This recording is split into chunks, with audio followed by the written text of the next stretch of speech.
Conformément à son programme annuel de campagne de balisage des voies navigables inter-États, le GISEVN, groupement d'intérêt économique pour le service commun d'entretien des voies navigables, vient de mettre en route le bateau baliseur Bomassa. Chargé de différents signaux de rive, de bouées de différentes couleurs et de corps morts, ce baliseur bâton pavillon congolo-centrafricain a quitté son port d'attache le 19 avril dernier à destination des rivières Songa et Ubangui.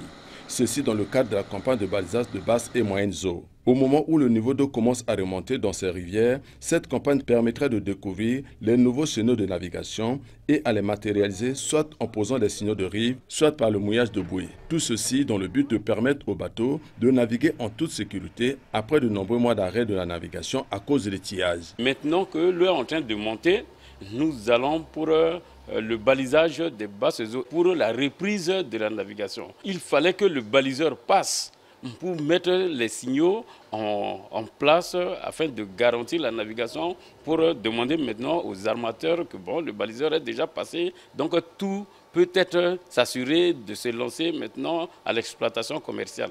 C'est ainsi que durant les 9 mois de campagne, le baliseur Bomassa va sonder le fond des rivières, enlever les signaux qui ont perdu leur actualité ou poser les nouveaux signaux sur les nouveaux signaux découverts. Présentement, nous allons partir. On attend d'abord la Songa pour de Mosaka jusqu'à Ouesso. Une fois fini, nous allons redescendre et remonter, amorcer maintenant la rivière Ubangui.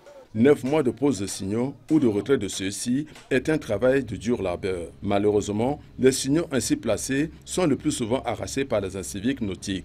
La population riveraine vient arracher les planches ou les bouées qui sont mouillées. Bon, à chaque fois, il faut revenir, remettre ce que vous avez déjà mis. Voie de communication en commun entre les deux Congos, la plus grande partie du fleuve Congo est balisée par la RDC. Le fleuve Congo de Brazzaville jusqu'à Maluku, ça c'est géré par les voies navigables.